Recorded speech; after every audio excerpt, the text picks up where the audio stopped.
ನಾವು ನಶಾಮುಕ್ತ ಅಭಿಯಾನದ ಬಗ್ಗೆ ನಾವೆಲ್ಲ ಸೇರಿದ್ದೇವೆ.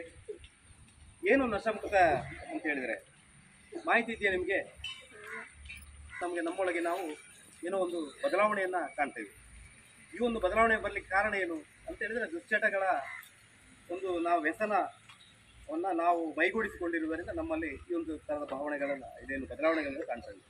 ನಾವು ವಿದ್ಯಾರ್ಥಿಗಳು ಈ ದಶೆಯಲ್ಲಿ ವಿದ್ಯಾರ್ಥಿಗಳಂತ ಹೇಳಿದರೆ ನಾವೆಲ್ಲರೂ ಇವತ್ತು ನಾವೊಂದು ಪ್ರತಿಜ್ಞೆಯನ್ನು ಮಾಡಬೇಕಾಗಿ ವಿಶೇಷವಾಗಿ ನಾವು ಅವರನ್ನು ವಿನಂತಿಯನ್ನು ಮಾಡಿಕೊಂಡಾಗ ಇದೊಂದು ಸರ್ಕಾರದ ಸುತ್ತೋಲೆ ಪ್ರಕಾರ ಇವತ್ತು ನಾವು ಎಲ್ಲ ಶಾಲೆಗಳಲ್ಲಿ ನಾವು ಮಾಡಬೇಕಾಗಿದೆ. ಇದರಿಂದ ನಾವು ಗ್ರಾಮ ಪಂಚಾಯತ್ ಮತ್ತು ಎಲ್ಲ ಇದ್ದೇವೆ. ಗ್ರಾಮ ಪಂಚಾಯತ್ ಪರವಾಗಿ ನಾವು ಇವತ್ತು ಒಂದು ಪ್ರತಿಜ್ಞೆಯನ್ನು ಸ್ವೀಕಾರ ಮಾಡುವ. ನಾನು ಓದಿ ಹೇಳ್ತೇನೆ, ನೀವು ಹೇಳಬೇಡಿ. ಪ್ರತಿ ರಾಷ್ಟ್ರದ ಶಕ್ತಿಯಾಗಿರುತ್ತಾರೆ ಮತ್ತು ಯುವಶಕ್ತಿಯು ಸಮಾಜ ಮತ್ತು ದೇಶದ ಅಭಿವೃದ್ಧಿಯಲ್ಲಿ ಪ್ರಮುಖ ಕೊಡುಗೆಯನ್ನು ನೀಡುವಲ್ಲಿ ಪಾತ್ರವನ್ನು ವಹಿಸುತ್ತಿದೆ.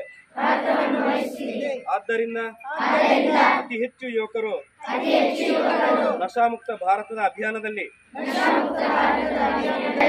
ನಾವು ಮಾದಕ ವ್ಯಸನದಿಂದ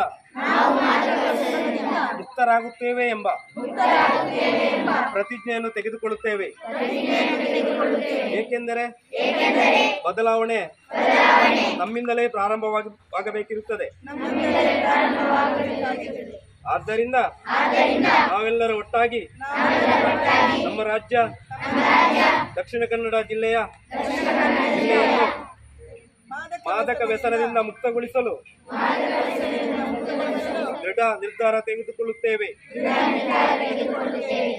ಮಾದಕ ವಸ್ತು ವ್ಯಸನದಿಂದ ಮುಕ್ತಗೊಳಿಸಲು ನನ್ನ ಕೈಲಾದಷ್ಟು ಸಾಧ್ಯ ಯತ್ನವನ್ನು ಮಾಡುತ್ತೇನೆ ಎಂದು